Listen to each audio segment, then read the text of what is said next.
All right, ladies and gentlemen, welcome to Innovate and Inspire's web series hosted by the Maryland Society for Educational Technology and Tech. My name is Brian Cook. I will be serving as one of the, I guess you would say, this kickoff person tonight to introduce to you our presentation, which is ChatGPT, Artificial Intelligence in Education. Tonight, you have the blessing to hear from Mr. Caleb Wilson.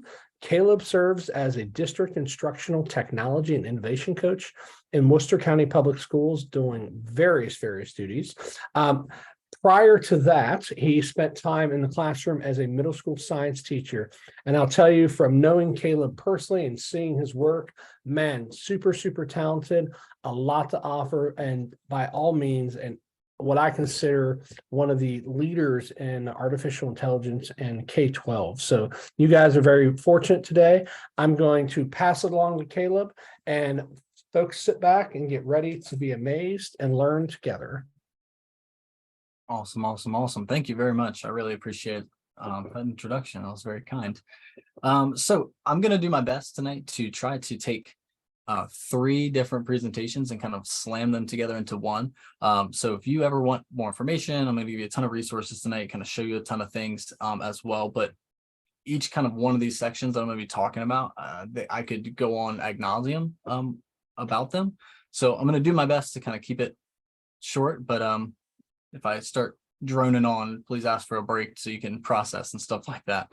So kind of the big idea here, I want to kind of tackle a few things. I want to talk about what AI and ChatGPT are for anyone who just doesn't know what AI is. You may have heard of it, you may have an idea of how it works, but kind of talk about what it is, explain a little bit of what they do, not to get too specific into the background, the technology, and then to kind of talk about what's the impact on education and what are we going to do, or what could we do as educators as a response. With this, throughout the presentation, I'm going to try to frame it the best I can in terms of like a positive spin. I'm very much a proponent of AI and using it in education and not blocking it, but feel free in the chat, put your ideas, put your concerns, put your questions, and I'll do my best to kind of reference them and answer those questions. And at any time, feel free to email and let me know if you'd like to connect and kind of get some more questions answered. So there's that. So first thing, a brief introduction to artificial intelligence. So all artificial intelligence is basically a type of computer science that lets computers do things that humans normally can do. So humans have a huge capacity in their minds to do all sorts of different things, and all artificial intelligence is the basics of it is to make a computer do some of those human tasks, to see, hear, talk, make decisions, translate languages, and now more than that. So it's just making computers do human things. So in general, how they work, they run on algorithms. These algorithms sift through tons and tons of data to make patterns and predictions. And basically from those patterns and predictions, they serve a purpose. They do some sort of job. And in general, and there's some research that's now coming out to kind of challenge this last statement, usually the more data that a AI system has, the better it performs. And once again, there's some research now coming out that smaller data sets are better, because it's more efficient, it can sift through it faster. So there's some research coming out in that. So not to dive in too much, because there's a lot you can dive into with artificial intelligence and how it works. But there are kind of 3 different ways to train the model, and why this is important, and why I want to talk about this specifically is because this is going to come up when we start talking about the limitations of ChatGPT specifically and GPT-4. So as we talk about this, I'm going to reference it later. But there are kind of 3 different ways to train AI, and a lot of them you've been involved in the training, whether you know it or not. You have used a lot of AI models before, and some of them are going to seem self-explanatory once you see them. So, for example, supervised learning is basically training a model on a set of data where we know what the outcome is going to be. So, a perfect example of this is your iPhone. If you have Face ID set up, originally when you set that up, you scanned your face, you turned in all different directions, and that was training the AI model inside of your phone to recognize and look specifically for your face. So once you pull up your phone, it unlocks because it recognizes your face, so it knows the essentially knows the answer it's looking for. It's looking for your face. If it doesn't see your face, it doesn't unlock. So other examples of that are like filters on Snapchat. It's looking for a face, and then it can throw some stuff onto it. Spam email is also a great example of this. Basically, we know that these prior emails you've marked as spam, so we're just going to throw them in the spam folder. So that's supervised learning. We're training it knowing what the answer should be. Then there's unsupervised, where basically we feed the model a ton of data, and it has to look for those relationships and patterns on its own. So it's essentially taking in the data, it's determining, oh, here I see a pattern, and then it starts to reinforce that pattern. So a great example of this is credit card fraud detection. The best way I can explain this is I like a lot of sweet, fruity drinks when I go out to eat. And I went on a trip. Normally, those drinks are all happening in the Berlin, Maryland area. I went on a trip to New Orleans, and I did not order a sweet, fruity drink. And I was not in Berlin, Maryland. So it flagged it and it said, hey, this is not you, or we don't think this is you. Can you confirm this is you? And I had to say, yes, this is me. I'm not ordering a mojito this time. I'm ordering something else. So credit card fraud recognition is a perfect example of that. It's recognizing the patterns of things I've done over and over again. And then when something is an outlier, doesn't really fit that pattern, it corrects it and flags it. Another example, and this is the one that more so what ChatGPT was trained on, is what's called reinforcement learning. So this is where it's getting rewarded when it makes the right choice and getting essentially punished when it makes the wrong choice. The most common example of this is YouTube videos. So when you watch a YouTube video, you have the option of giving a thumbs up or a thumbs down. You give it the recommendation. Essentially, you give it an idea of whether you like that video or not. When you give a video a thumbs up, it's going to recommend more videos similar to the thumbs up. When you give it a thumbs down, the opposite happens. It's going to say, hey, they didn't really like that video, so I'm going to suggest less of that next time. More examples of this are chess. Some of the first AI training bots essentially were learning how to play chess. They were making more bad moves, and they were obviously losing more chess matches. So they finally learned these are the good moves that help us win chess matches. And then last but not least, ChatGPT is an example of what's called human reinforcement learning. So basically a human has helped train it by telling it what the right answer should be. And then that feeds back into the chatbot, and that's what makes it better and better and better. So just some quick examples of these, and I'm going to send these slides, so I'm not going to jump into each one of these programs, but this GIF that's playing in the background, this model has been trained to identify items on the table. So for example, there's a cell phone, a cup, a mouse, keyboard, Apple, and some hands or a person. The way it was trained, it was fed a whole bunch of data on all those different things, a lot of different cell phones, a lot of different cups, a lot of different people, mice, apples, a lot of different fruits. And now it's making a predictive model based on probability that this object that's on the desk is most likely this thing. So it's just doing that through data and predictions and training. And that's in a nutshell what AI really is. It's just a computer trying to do things that humans can do really, really well, and training it to do a certain task. So ChatGPT, this is where ChatGPT comes in.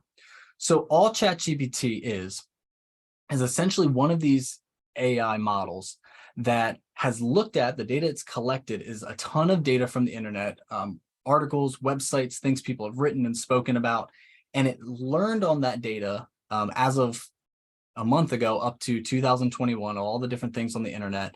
And then it basically has been trained to make predictions of what the next thing it should say is. So as it's making a sentence, and it's not word by word, it's literally not even letter by letter, it creates a response part by part by part based on probability. And the easiest example I can give to this is if you want to finish this sentence and I said, hey, I'm going to watch the Shawshank blank, or I just say the Shawshank blank, most people think the next word should be redemption. And that's because most likely in all the data, all the times we've heard that sentence being completed, that was the last word.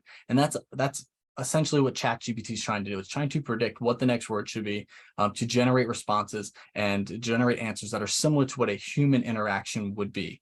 And why this is such a big deal is because AI models have been able to do this, but this is the first time that it's in what's called a natural language model, where we're having a conversation as if two people were talking back and forth. So With that being said, once again, the data that it was trained on, as up to 3.5, GPT 3.5, which was the most current model up until about March 14th. It was trained on a ton of data from the internet, pages, books, articles, anything that was in the written language up to 2021. So about 2 months ago, you could have asked it information on a current event, and it would not be able to answer it. So if I asked, who won the Super Bowl or who won the 2023 March Madness tournament, it wasn't able to give you the correct answer because that event wasn't in its data set. Now that has all changed within the last couple of months. So the amazing thing about how fast this is all moving, this original presentation has been updated at least a dozen times because different discoveries, different research has come out, different models have come out, and now we're on to GPT-4. So OpenAI is the company that developed this. GPT-4 was actually prepared and ready to go last November, but they didn't release it. They waited to release it and release a different model because they weren't sure how the world was going to react, and other companies, they wanted to kind of stay ahead of the game. So as of March 14th, GPT-4 was released. It is what's called a multimodal model, which means eventually what we're going to be able to do, they haven't released this yet, you're going to be able to ask it to generate pictures, and you're also going to be able to upload pictures, and it's going to be able to analyze them and do things with those images. So you could put an image of something and say, hey, from this image, can you tell me what it is? And then can you give me a location, or could you give me an idea of, the context behind this photo, or what's the theme of this art? And then it's also able to generate images for you if you asked it to. In addition to all the amazing things it could already do, now it's starting to get multimodal. It's started to do more things. Since then, it's been integrated to Bing. So Bing is a search engine just like Google, but now Bing has an AI assistant. Google has also tried to release their own with some varying levels of success. And we'll get into all that way down the road in a few more slides. Just to give you an idea how much better GPT-4 is than GPT-3. The green is GPT-4, so you can see in all of these different categories in terms of accuracy, it is 80% accurate generally across the board. So if we look at coding, if we look at business, science, math, history, it is blowing all these previous models out of the park. It is significantly better. If we look at exams, so they ran all the different GPT models through different exams. So down at the bottom, you have all these different popular exams. At the bottom, we have AP English, AP Calc, AP Government, AP Psychology. You can see that the GPT-4 model is significantly higher. And in the dark green, I think this is what's really cool. The dark green is actually GPT-4 with vision, the ability to look at pictures with the test. So if there was a graph, if there was something that they could visually plug in, obviously it's scoring higher because it can get those contexts as well. So once again, a phenomenal model that's able to do even more than what the previous models have done. And we're only at GPT-4. GPT-5 is currently already being trained. There's people trying to prevent that because everything's moving so quickly. They want us to pump the brakes, or want people to pump the brakes on this. But there's already another model in development that's, once again, even better than this. In terms of safety, this is one of the things that's been a real big concern, is the ability to ask the model to do things it's not supposed to, or ask it to create things that are violent or things that are illegal. So if we look at sensitive prompts, which are things that more things along the lines of racism and sexism and all those things, and trying to get it to say things like that, it's significantly safer. So the incorrect behavior rate for GPT-4 is about 25%. It's significantly less, almost half as less as what's called Text Da Vinci, which is one of their original models, and even less than 3.5, which was their most recent model to date until GPT-4 came out. And then on disallowed prompts, or things it shouldn't answer at all, it is obviously way safer. So it's about 2% in terms of things that it's doing that it shouldn't be doing. And that's got a lot of implication on education. And implication on being used by students. As of right now, we'll talk about this a little bit more too.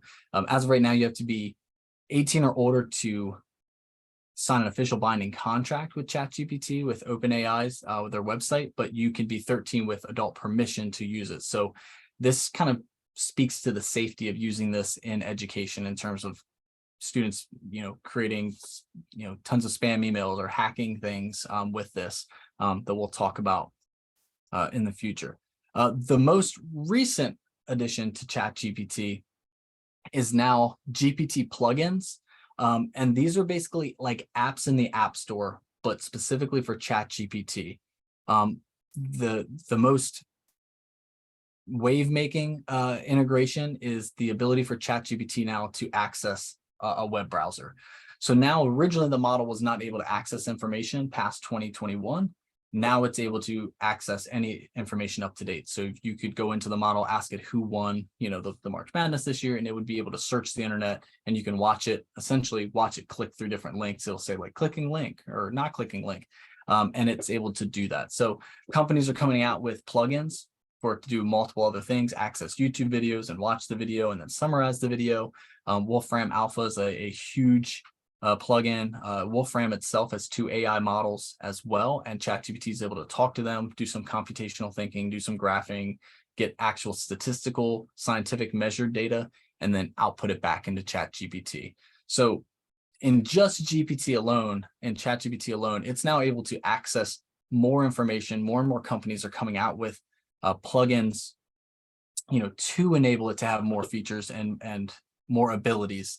And once again, this is not even a month old. These just came out within the last month as something that OpenAI released and has been showing off. So the reason I went through all of that is to show you how fast this is progressing. There is a big argument to block some of these things. It is not possible with the speed that this stuff is progressing. So I do want to take some time to show you ChatGPT in person. But before I get to that, I do want to take 30 seconds if you want to ask a question, or if you're curious about something, you want to type something in the chat, more than welcome to, but also just to give your brain 30 seconds to process, because there's a ton of information on the technical side of things about what it does. So if you have any questions, I know I missed a question somewhere, but yeah, take your time. I'm going to get the next part of this set up, which should just be one click of a button. Here we go. The question while you're doing that was from Mike. He says, so what we're saying is that depending on the model, reinforcement learning could increase the possibility of filter bubbles. You're going to have to elaborate on what a filter bubble is for me. I'm also, so I'll be completely transparent. I'm not a computer science major at all. I am just a fan of this. So, but by all means, you can add something in the chat to explain that. And if I can answer it, I'll do my best. But I am not a computer science expert. I am just a hobbyist in this and very interested in it. So feel free to, kind of edit your question or ask it in a different way that helps me understand. I'll be more than happy to try to answer it. So just to give you an idea of what ChatGPT can do, this is, I'm just going to show you some prompts that I've done, and then we can do a prompt or take some prompts from the crowd if you wanted to even do that. But basically ChatGPT is a language, a language processor. Basically, I can input language and it can output language back to me that I'm able to understand. So I asked it to act as a civics teacher and plan an engaging lesson with real life examples for due process for 9th grade students. So really great use case for an education person or a teacher. And it gave me a lesson title, gave me an objective, gave me what materials I would need. It gave me, all the different parts of the lesson, and even gave me some ideas for assessment, including I asked it to give me a project using iMovie from Apple. We're an Apple district, so I asked it to give me some ideas for using Apple products to assess knowledge. And it even gave me instructions on what to do. And it gave me a rubric kind of formatted as an actual rubric. So in terms of administrative tasks for teachers, it does a great job of doing some of those administrative tasks and saving some time. So I'm not advocating that teachers take this, make lessons, and then kind of go all in using them exactly as is. I think we need to be good stewards of what it's giving out and understand that it's not all perfect. It can hallucinate. It can have some inaccuracies and errors. So we need to obviously read it and then, edit it and use it for what we need. But a great example, another example, something that takes a ton of time for teachers, is writing letters of recommendation. So I asked it to write a letter of recommendation for a student applying to NJHS and using and the student having these characteristics. What these things up at the top are, those are the prompts I'm putting in. There's a whole field of study on what's called prompt engineering, the way you're supposed to talk to the AI to get it to do things. I would say this prompt is probably like a 5 out of 10. Things you could add to make it better in terms of NJHS, the application, is obviously I put in the personal characteristics, but I could put in, hey, they've worked for these different charities, they have these types of grades, they've done this. One of the things you don't want to do is put any personally identifiable information in. So don't put any student names or anything like that. But it'll essentially write you the letter of recommendation and kind of tell you where to substitute in, all the different fields for this. But once again, just writing a letter of recommendation takes time. And this gives teachers a little bit of that time back. One of my favorite things is making presentations. So I'm not going to say I wrote this whole presentation using ChatGPT, but it was very helpful. So I asked it to make a presentation about AI and ChatGPT to K through 12 educators, using backgrounds, using a brief background of AI, a couple other things, and then it gave me the slides. So slide 1, slide 2, slide 3. The great thing is when it gives you an output, you can talk back to it and ask it to edit that draft for you or edit that slide for you. So I said, expand slide 1 into multiple slides that elaborate on these specific things. And then it did that. It turned it into more of a step-by-step, kind of idea of how AI works. And I was able to keep going back and forth, asking it questions, asking it to add things, asking it to define things. So once again, for teachers, this is really great because it gives us a place to start. But what I've started to do is thinking about how we can integrate this more into the classrooms, more in the hands of students, which is something I'm trying to wrap my brain around as well. Another cool response is you can ask it to act as agents. You can ask it to act as someone. So I asked it to act as if it was Abraham Lincoln and answer questions about the Civil War. It will try to emulate the way they talk and the context of what they would have experienced, as they were living during certain time periods. So then I asked Abraham Lincoln what it was like to live during the Civil War, and it was able to give me, some context and give me some ideas of how Abraham Lincoln may have been thinking. Once again, this is not, a primary source. It's not Abraham Lincoln telling me, but it's trying to emulate. So in the classroom, this would be really great to get students to interview someone in history and get context about what was going on. And once again, you always have to take everything that it's saying with some skepticism to make sure that it's accurate, to make sure it's reliable. But then the cool part was I asked it to make a play representing Abraham Lincoln having a conversation with a Union soldier after in the aftermath of the Battle of Gettysburg. So it titled the whole play, gave me a setting, and then it gave me the response back and forth. So it really can do a lot. I mean, I am just barely skimming the surface of what ChatGPT can do itself. It can, write. It can write stories. It can create scripts. It'll soon be able to create video and create images. And it can take images. It can take a rubric and it can take a student's response to an assignment and grade that response using that rubric and give it feedback. And justify why it gave that grade. I had it help me write an experiment for science. Hey, can you help me run an experiment and design it using scientific research conventions? So I asked it to study how land use affects the watersheds in the Chesapeake Bay, and it gave me a specific outline to run the experiment. So I know Dr. Cook just asked in the chat if there's any prompts that you would like to see demonstrated. I'll be more than happy to show them and put your prompts in and see what happens. But yeah, it's able to, write research, and it's able to give experiments. And then I asked it to elaborate on collecting data.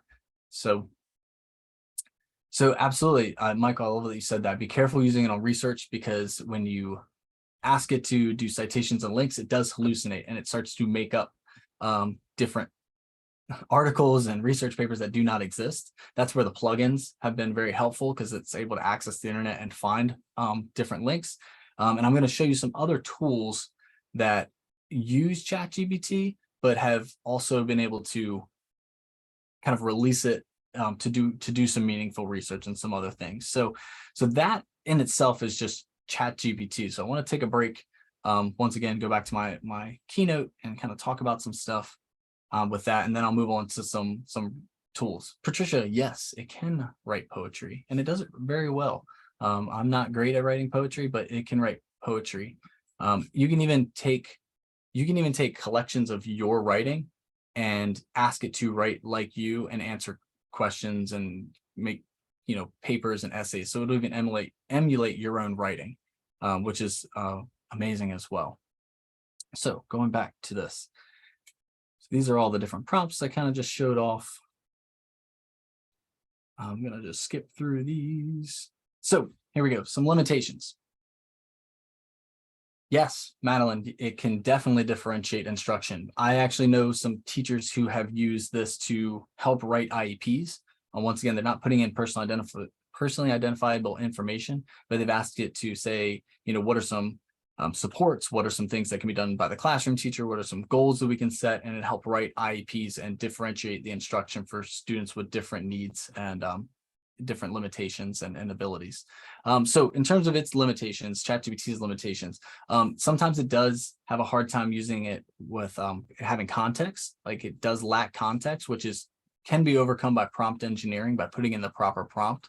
So the new model of GPT-4 can accept a lot more pre-prompting. Like you can give it a lot more information for it to use and reference to craft a prompt. So you could literally explain your whole entire situation, and then it gives you a better response. Basically, the quality of the prompt you put in impacts what you get out from ChatGPT.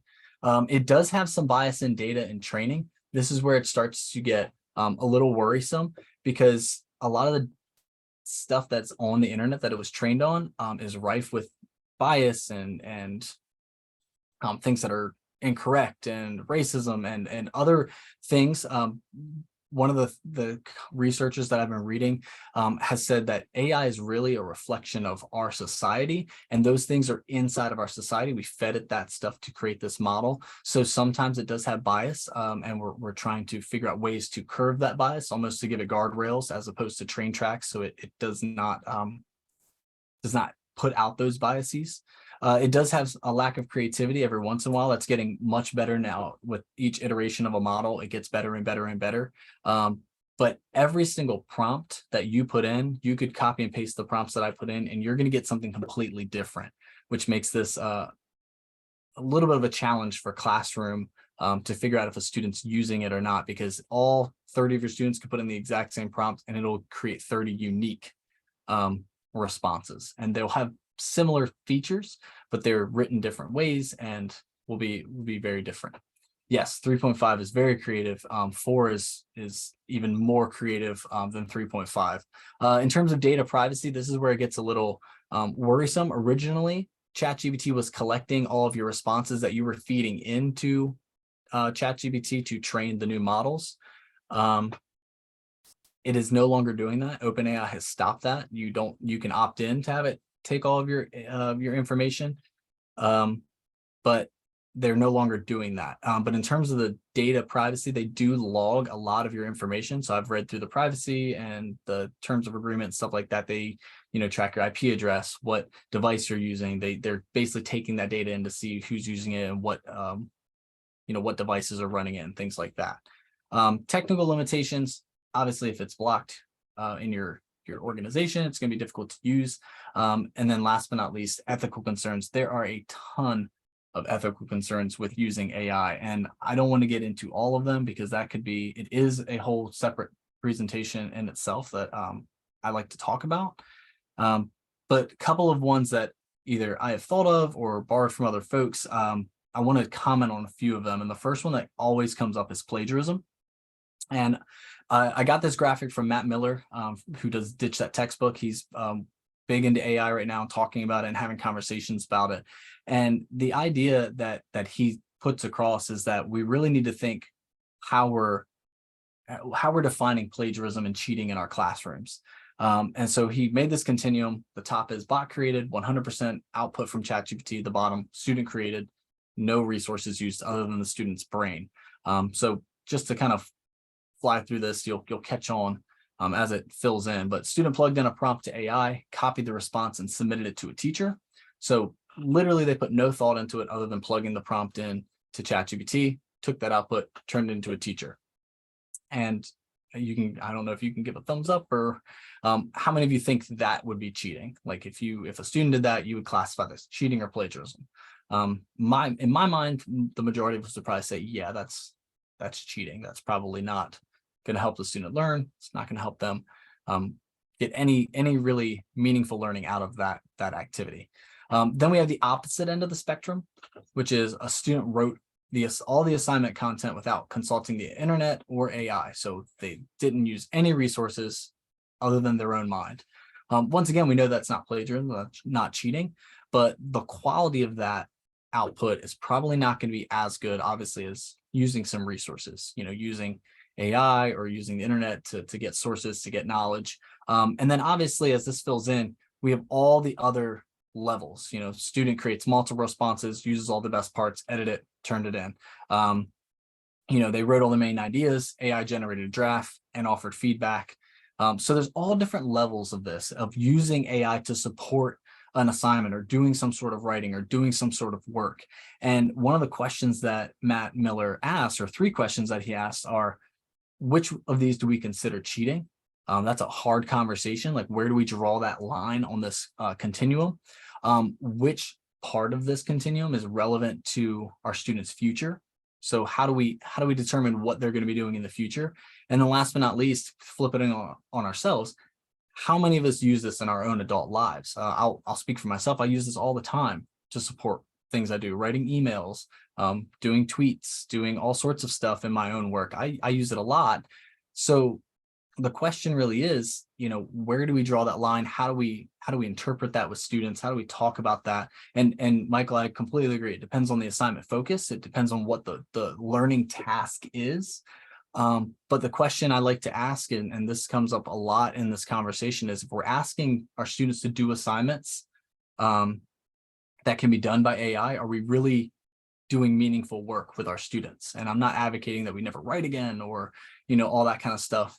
Or saying we never teach the learning process or the writing process. I think that's important, but really this could free us up to do some deeper learning and some deeper thinking in the classroom. But what I think is beautiful about this graphic is this is just talking about a student using AI and using AI to support what they're doing in an assignment. But then if we switch this over to replacing AI with a classmate, we would say that's good teaching. If we're having students work together to write an essay, or students work together on an assignment and pick each other's brains, in some groups and some pairs, one student's doing all the work and one student's doing nothing. 2 students are working together equally. There's all different levels of student interaction on that continuum. And what we would say under the 5D rubric, this is good teaching if we're having 2 students work together on this. So it gets a little convoluted, it gets a little blurry when we start thinking about it that way. So just to reference a couple things in the chat, you can reference that you use ChatGPT to write things. It will try to give citations. I'll give you some resources that can actually give citations in a little bit that are more accurate. The new model, Ryan, to speak running out of characters, the new model is I think 30,000 tokens, which means it can handle upwards of 30,000 words, both in input and storing information and output all at once. So it is a more robust model. GPT-4 can do significantly more before it runs out of essentially working knowledge and memory. So those limits are going to be going away very quickly. But to stick on the same topic of using AI and plagiarism, the next part is plagiarism checkers. Everyone always asks, can we run it through a plagiarism checker? So this quote is from Sam Altman. He's the CEO of OpenAI, and he says, we're going to try to do some things in the short term. There may be ways we can help teachers be a little bit more likely to detect the output of GPT-like systems, but honestly, a determined person's going to get around them. We know students are resourceful. We are more reactive, I feel like, in education when it comes to technology with our students. They, we put up some guardrails, they blow through them and do something we never even thought possible. And then we, try to stop it from happening. And, that is a process that we're always going to fight. So using plagiarism checkers is not very reliable. There was a gentleman at Stanford who developed GPT-0, and OpenAI has released AI text classifier. So these are two programs you can plug in responses from students, and it will try to determine the accuracy of how much was written by AI. To give you an idea of OpenAI's, it is only about 26% correct or accurate, and these models are also going to get better. But the problem is it also has false positives. So sometimes it gets it right, sometimes it doesn't get it right, sometimes it doesn't catch it at all. But I think the biggest danger is it classifying a student's original work as artificial intelligence. Because that's a conversation I don't want to have with a student. I would hate to be the teacher. A student brings me their work, they've worked hard on it, they've turned it in, and then me look at that student and say, there's no way you could have written this. There's no way you had the ability to write this. You had to use AI because you can't do this kind of work. So that's not a conversation that I want to have in my classroom. That's not a culture that I want to have in my classroom. That it's a battle between me and my students, and me looking at a student and potentially telling them, hey, you're not capable of this level of work. And that's something we're going to run into a lot with plagiarism detectors. They're going to get better, but there's always going to be places that students can submit what they've gotten, and it'll change it enough that the plagiarism checker will not get it. As of right now, there's a couple of other companies that are developing some plagiarism checkers. I know Turnitin is in the process of creating one and testing it, and it so far I've heard good things. But once again, you can always take the ChatGPT output, run it through another program that edits it enough, and then it doesn't get caught. Until they start watermarking GPT responses, until we start tagging them some way digitally, there's not going to be a real way to tell reliably. And once again, that is something, if I was in the classroom and a student brought me something, I would be devastated if they actually wrote it and I was saying that you're not capable, you can't do this. So a different alternative is obviously to teach them how to use it properly. Or we were having this conversation before the session started. A good example is if you think something's AI generated, take their response, put it back into ChatGPT and ask it to, hey, can you make a summary assignment to assess the knowledge that's in this? Can you give me 10 multiple choice questions that would assess the knowledge that's in this paper, and then have the student do that assignment or answer those questions. And that is a good check to see, did they learn the content? Because that's ultimately our goal. Did any learning occur rather than just putting in a prompt and submitting it? So there are other ways around it that are, I think, that are better than claiming a kid didn't write something and worrying about that. So that is something we definitely want to keep an eye on. Another topic that comes up is banning ChatGPT. So our county originally, as a knee-jerk reaction, which I think is great to do, is to ban it. And initially, that's a great idea. It gives us some time to think, wrap our brains around it, understand what's going on, potentially develop some ways to react. But we can't keep it banned forever. Two reasons. First of all, in the last 2 months, there have been any number of new chatbots that have come out. Lambda from, I believe, Facebook. We have Bard from Google. We have Bing Chat now. So all of these different programs are popping up. There's apps that you can download. I have a ChatGPT on my watch now. I can just ask it a question. It replaces Siri for me and does the same thing. So more and more tools are coming out. So as we ban one, there's going to be another one, and they're going to have access to it at home. So it's not a good practice. The other part of that, the other flip side is that if we ban it, we now created a new digital divide. And this is something that is really near and dear to my heart. I think this is really important, because if we're not teaching how to use it in the classrooms, who's going to teach it? Who's going to teach them to use it responsibly? If they don't have those type of people at home, if they don't have those types of knowledge at home, that type of access at home, they're never going to have those skills if we're not teaching it. So what the two things I always think about is, number one, if we ban it, we now create an access divide. Some students may not have access to it at home. And the only place they would have access to it is in school. So now that's a new digital divide. I like exactly how I was put it. There's a new AI divide there. And then on the other part of this, my kids are going to grow up learning how to use this responsibly. They're going to be knowledgeable about it because their dad has a hobby and it's something he's interested in. So I'm going to teach them how to use it properly and responsibly.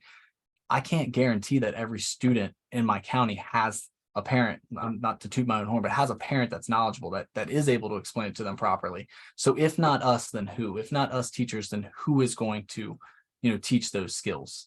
And that's something that, it's a hard conversation, because now we start asking questions of how do we do this in the classrooms? How do we change what we've always done? How do we, create assignments that ask them to do more with knowledge than what we've ever done before? So it's very challenging.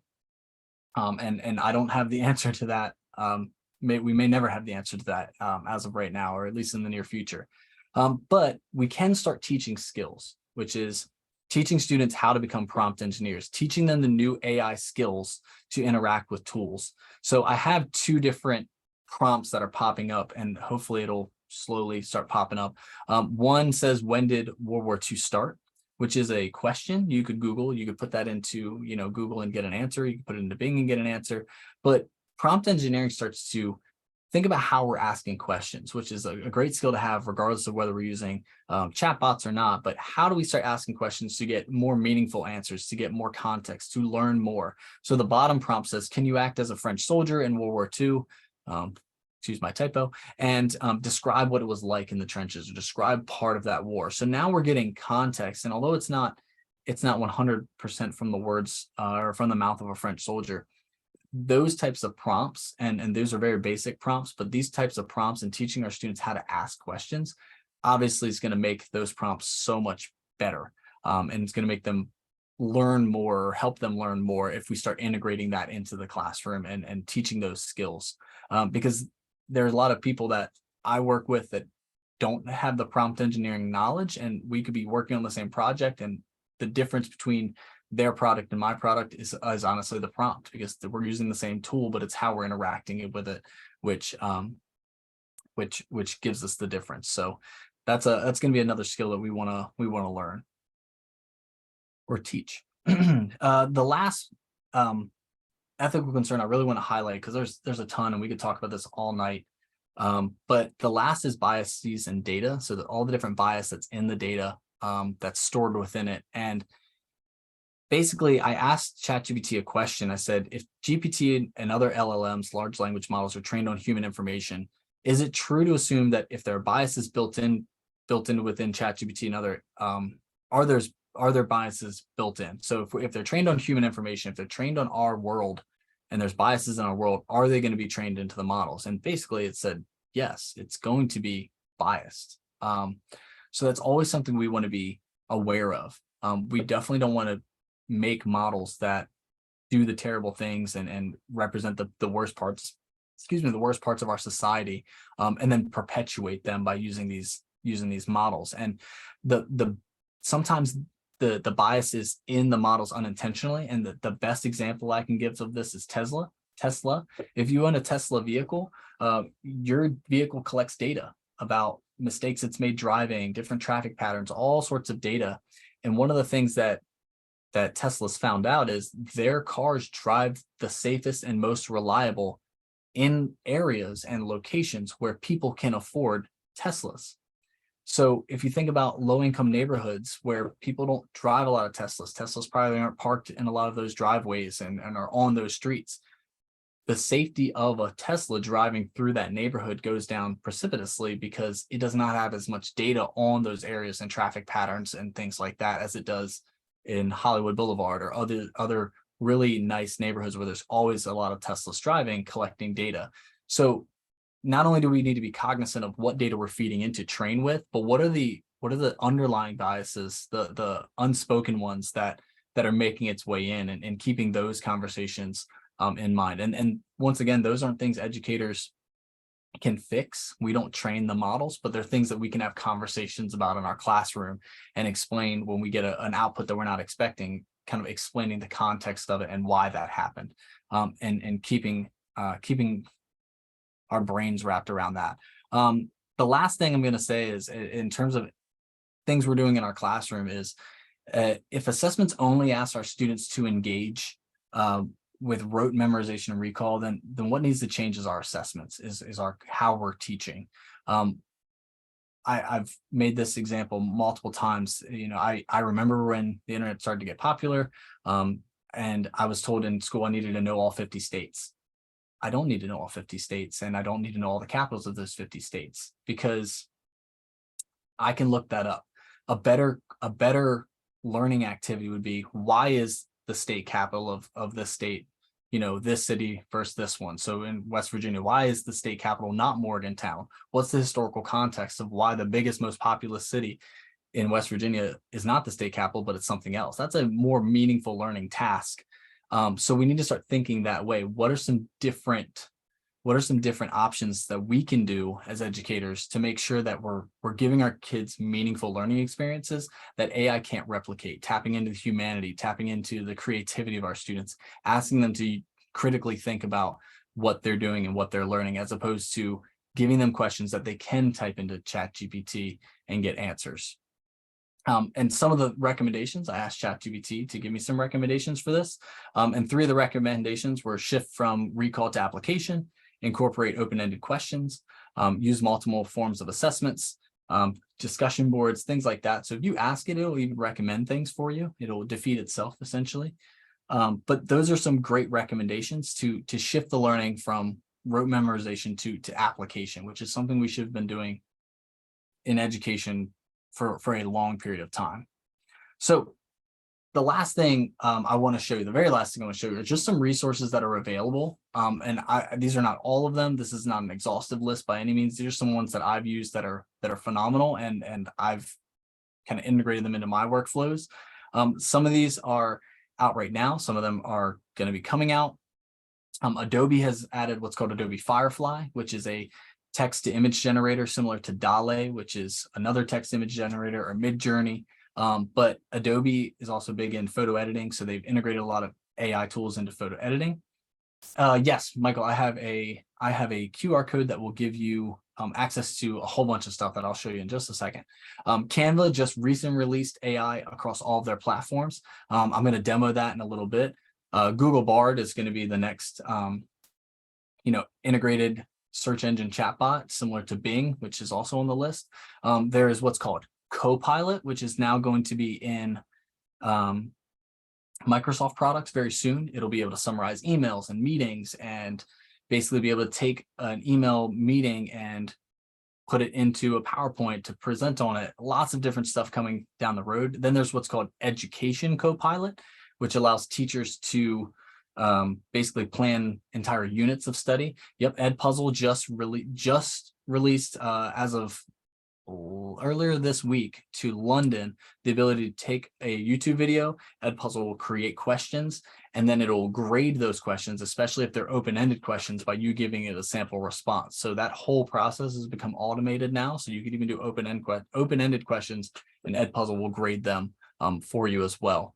Quizlet and Khan Academy have integrated learning chatbots. Basically, I'm going to demo these because they're phenomenal. You can have a student engage with vocabulary that you've made as a Quizlet set, and then the chatbot will ask them deeper learning questions. So I'm going to show off a couple of ones that I use. The first one is Edpuzzle Teacher Assist. This is one that they just sent me. I just had a conversation, a meeting with them about this. Basically, it'll generate the questions. So let me zoom in for everyone. Sorry. Select the video you want to use, click edit, click on questions, generate questions, select the type of question. So it'll generate all the questions for them. And it even places them in the video where they come up in the transcript, like in the video, which is amazing. And then from there, it will auto grade those questions. Obviously, multiple choice and fill in the blank, things like that are very easy to grade, but open-ended questions are very challenging. So basically, you give it an open-ended question, you give it an ideal answer, and then it'll grade the comparison of the response, which is very powerful and very great use for Edpuzzle. We also have Copilot, which is this is called Education Copilot. This is a lesson planner, a unit planner. So unit name, We're going to do molecules. Subject is going to be science. I'm going to click next. Unit should cover atoms, electrons, protons, neutrons, standards, NGSS, standards, MS. See if I remember these. MS, PS1-1. Final step. 10 lessons seems a little extreme. Let's do 5 lessons. Create unit. And it's going to create the entire unit for me. We'll check back on that and let it do its work in the background, and we'll see what we come back with. This is Quizlet's QBot, or QChat as it's called. So I have a 35 flashcards on genetics, and I'm going to go to QChat. And it says, hey there, Quizlet's now using the power of AI to help you study more effectively. Let's get started. Great, looks like you're studying genetics. Please select an activity. I would like it to deepen my understanding. So it'll take the information from my flashcards, and it's going to ask me questions that maybe are associated, but not necessarily on my flashcards to a student. How can the knowledge of genetics and heredity be applied to improve crop yields and develop disease-resistant crops? So once again, we're just chatting back and forth with this AI bot. And I could even say, I don't know, please explain this to me as it is confusing. Confusing. The typical student response. I have tried putting in Mr. Wilson's terrible and doesn't know anything, and it gives very good responses and says like, hey, that's sorry you don't like your teacher, but let's see if we can learn something. So I said I didn't understand it, and to explain it, and it gives me a nice explanation and started to help me out. So why this is so powerful is there are tons of students in our classrooms that do not raise their hand and say, I'm confused, I don't understand this. How powerful is it that they don't have to do that anymore? They can jump into something like this, ask their question, get the information they need, and still be following along, still have some self-efficacy in the classrooms, not be embarrassed, and the learning still is continuing. The teacher doesn't have to be the source of knowledge, and they don't have to be embarrassed by, like I said, saying they don't understand something. I'm not saying this is the solution for every single thing with students not knowing information, but this is a tool that students could use on their own and really, learn some things on their own and not feel embarrassed to ask questions. So very, very powerful there. Let's jump back over. There we go. So here we go. We got day 1, introduction to atoms. Day 2, atomic structure and properties. Day 3, chemical bonds and molecules, properties of molecules, and summary and review. So it just made a whole unit for me. If I click view resources, I can download the lesson plan. I can get some educational handouts. I can watch a video to kind of explain things to the student or explain things to myself. Gives me an overview. I can add objectives and essential questions. So it essentially just planned everything for me. Once again, I'm not advocating that teachers take this and walk right into the classroom. I don't think that's good practice. I think it's always good to read through it, add relevant examples, add labs, add other things, other resources that we're masters at as educators to make it better. But how much time does this save? That we can start adding those things, we can start planning those labs, we can have time with our family again when we get done with the work, and our day can start to end. I think one of the things AI offers educators is time, getting time back for whatever they want to use it for. If they want to use it to go play golf in the afternoons, that's great. That's awesome. If they want to use it to do more exciting things in the classroom, that's also great. Canva, just to highlight Canva, there's a feature called Magic Design. So this is across a lot of their different things that you can create, but Magic Design does generate a presentation instantly with Magic Design. So we're going to try it out. AI in education. I need a presentation on AI in education. Please enter. And it's going to create the presentation for me. And then I get to kind of choose the different style that I want. So I'm just going to choose a random style. Perfect. Create my presentation. And now I have a slide deck that I can start going through and editing. Once again, I'm definitely not advocating to use this, right now. Like I would have not created my presentation on this and then presented to you all tonight. But this is a starting point, and it saves time for teachers, and it gives them a place to start. Last couple of ones. Otter AI is a really great one for generating meeting notes and recordings for meetings. So basically it sits in your meeting. You can even send it into a Zoom. It'll kind of create a transcript, create a summary, and you can miss meetings and it'll go to the meetings for you and kind of summarize all those types of things. Yes, Canva's very similar to PowerPoint because PowerPoint now has put Designer into their products as well and AI into their products. It's going to be becoming more full swing. But Otter AI is really, really cool in the ability to kind of like summarize things. I had an administrator ask me because she types every single thing that's said in a classroom as they're doing observations.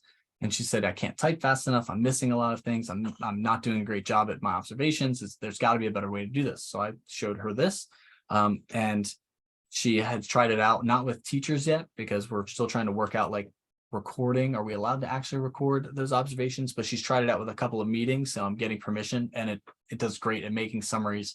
But this could be a technology that kind of, once again, saves time. It's making us more efficient. And then the last one, I wanted to end with this last one for a reason. This is what's called Beta 11 Labs. Once again, uses AI and how it works is, this is where it starts to get a little scary. AI can get a little scary, but I've cloned my voice. So I have taken voice samples of myself and it has put those samples in, and then now I can plug in text and it will output it and read it in my voice. We are going to attempt to play this and I will make sure that you guys can hear the audio because you should need to hear the audio to share this. Let's make sure. Share sound, share. All right, here we go. Generate. And it's going to take a couple seconds to generate. And I promise it's not me talking. Is that passing through? Caleb, when you did your share screen, did you click on the audio button? Yes, share sound. Yeah. Share sound. Okay, just making sure. And it might not be coming through, which is frustrating. Might not be doing it because I'm presenting. It might turn off that in.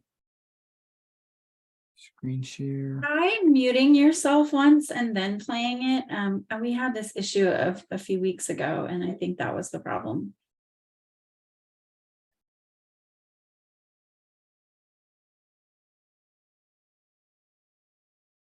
Nope, apparently not. What I can do is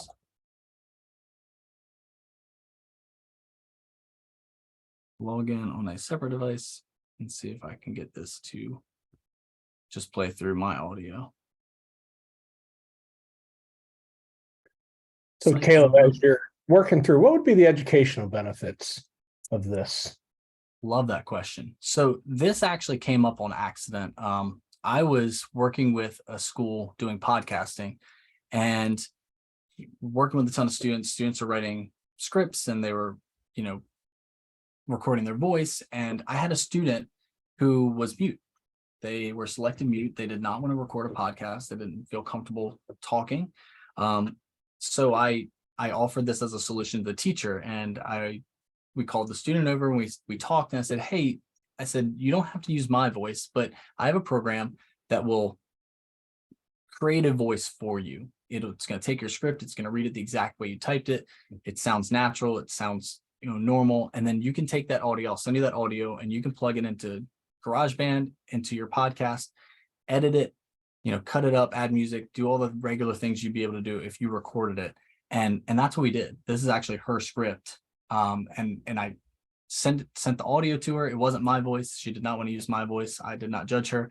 And she used her own voice or a voice in her podcast, but she could have gone home and recorded her own voice and then it would have been hers. And that's the value of it. I feel like it gave her a literal voice when she didn't want to talk, and even the playing field. Everyone in the class was creating podcasts. She didn't have to have an alternate assignment.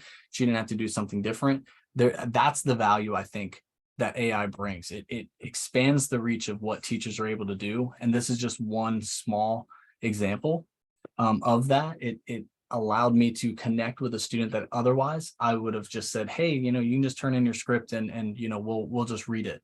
But she wasn't ostracized from the group. She was doing the same thing. She was doing the same activity. And it was all because this technology existed.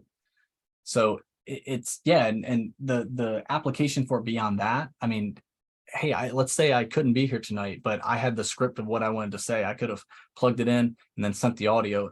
Obviously a little different because it's not live. But yeah, sending messages, sending voicemails, setting voicemails, all that stuff can be done with this program, the software. But once again, all powered by artificial intelligence. So that's the use I found it for. I was more just playing with it to see how it works, but then it actually had a use that helped a student and empowered a student. And that's what I thought was so valuable about it. Excuse me. And I'm sorry that the audio is not transferring through, because it would be really cool for you to hear the audio. Wonder if there's something. Nope. I can unshare and then play it, because that's really the last thing I wanted to show you, other than this resource here. So this QR code is a Wakelet that I've created. If you want to scan this, I'll keep this up for a while. This is a Wakelet that I created that has all the research that I've done and what I'll say and less, which seems weird, but I've also gotten rid of a ton of resources that I don't think are valuable, that aren't useful. But within this resource, and I'll pop this back up because I can actually show you the resource real quick so you can see what's in it. I have separated into a ton of different sections. Getting started just gives you the introduction. AI information and background basically tells you how all these AI technologies work. GPT-4. There's an article from Wolfram Alpha, Ditch That Textbook, all different ways that kind of explain what AI is doing. There's some different presentations that folks have presented on and have presented different information in different ways than me. News articles and different things that have popped up in the news of how people are using it, some benefits, some conversations about banning it. Then there is a whole section on using it in the classroom. So there are prompt guides. There are some examples of how teachers have been using it. There's some time-saving tips of things you could do to kind of take some of those administrative tasks. There's some examples of it used in other contexts. Tons of stuff there in terms of prompts. There's a whole section on prompt engineering. How do we speak to it? What are some different frameworks that you can use to prompt engineer to do some different prompts? And then there's the last few sections. I've added a section about thought-provoking tweets because there's a lot of great conversation happening in Twitter that I wanted to share. All the different programs and more that I just showed off are also here in AI programs and websites. There's some curriculum for teaching AI, and then from that, AI framework jumping to using AI and ChatGPT in the classroom and the integration. And then I've added a new section on research on educational uses, ethics to is it able to be detected? All of these are published researched articles based on using it in the classroom. And the first two in this list, or I guess technically the last two that are down at the bottom, one is using it effectively in classes, like some practical people who have taken it in the classroom and used it and talking about what things work and what are some good ways to use it. And the last article is kind of like some different ways to kind of integrate it effectively. So all of those resources are in here. Take them, use them, don't use them, share them, do whatever you want with them. And I'll put that back up for you in case you need it. But like I said, I know that's a crash course that was really, really quick. Tons of information as fast as I could. But by all means, ask questions, email me, feel free. I'll put my contact information back up there as well. And I'll be more than happy to kind of talk and share and even more. All right. Everyone, first off, wow, just wow. So I want to take a moment to express my sincere gratitude to Caleb tonight for sharing his expertise on the topic of artificial intelligence and education, as well as the resources. Caleb, your insights and knowledge have been truly enlightening and have given all of us a fresh perspective on the potential of AI to transform learning.